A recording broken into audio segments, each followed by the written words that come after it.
The main theme that stood out to me from the book Pain Generation by Saraswati is that feminism has now been convoluted into neoliberal capitalism, and in the process has lost its purpose and minimized its effectiveness. Social media has become an omnipresent feature in our everyday lives. We see individuals create and impersonate multiple versions of themselves on different social media platforms. Therefore, the actual problem, as Saraswati argues, is that these presentations are not real, nor are they accessible to everyone. Instead, they are examples of what she calls the neoliberal selfie gaze, a way of portraying oneself as a good neoliberal subject, as someone inspiring and successful. I suppose we are all guilty of having presented this type of behavior at some point.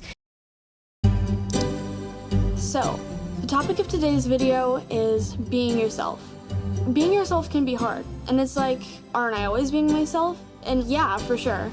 But being yourself is like not changing yourself to impress someone else. As Thomas and Stornello emphasize, restoring is connected to power, depending on who is telling the story, the platform they are using, and their coverage. Consequently, the freedom that the anonymity of social media allows for identities as well as ideas to be explored are now wider than ever before. This perfect or ideal representation of the self creates an immediate attraction to those who want to make a connection with such ideals and live through the similar effect via a dreamlike process.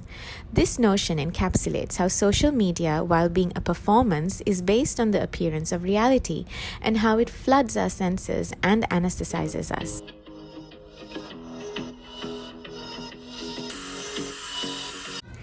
To better comprehend the relations between feminism and neoliberalism, three core concepts are formulated by Michael Ferguson: liberation through capitalism, privatization of political response, and individualization of persistent gender inequality. The circulation of what I came to see as a new feminist vocabulary, where you have happiness, balance, and lean in, replacing key terms traditionally inseparable from public feminist discussions and debates, namely autonomy, rights, liberation, and of course social justice. While it began as a sincere philosophy, it very quickly became a self-serving racket.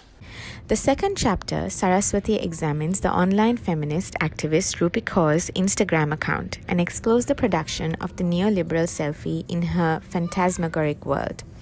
According to Saraswati, neoliberalism functions as a pseudoscience that turns pain into gold, which in this capitalistic society means capital, and turns her, a decolonial feminist, into an entrepreneur who projects a neoliberal selfie gaze.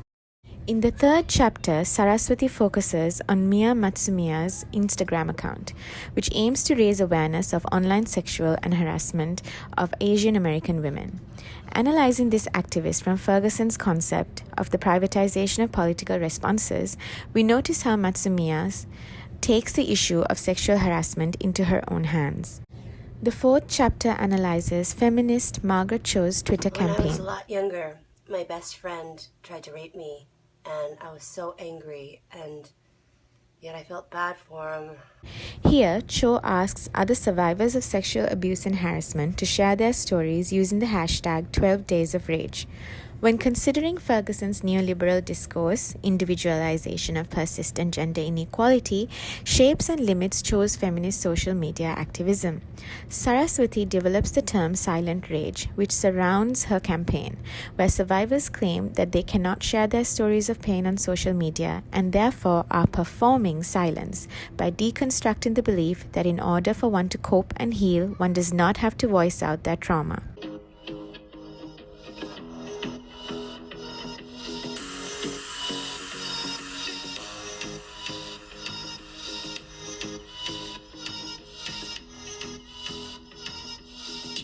In her final chapters, Saraswati provides vigilant eco-love as a solution which can function as an alternative to the neoliberal selfie gaze. Saraswati also shows us that feminist activism does not have to always subscribe to neoliberal values by focusing on the online activism of Sahar Pirzada, a Pakistani-American Muslim woman, who uses social media to frame issues as systematic and engages with critical pedagogy by providing it as an antidote to the neoliberal articulation of self-love. Overall, this book works as a cautionary guide by upholding the values and good intentions of the feminist activists explored here. Saraswati continues to provide evidence that shows how their cause can be better carried out by not becoming prey to the capitalist nature of social media neoliberalism. Saraswati hopes that this book will do the job of providing the tools for individuals to imagine a more seditious way of reaching out and having an impact. So what are your practices on the various digital spaces that you enter and exit? What part of your stories and identities are related to you? What part of your stories and identities are subconsciously propagating ideas and beliefs of activists that you follow without being critical of their practices and intentions? Do we need to be more critical in our usage of digital spaces?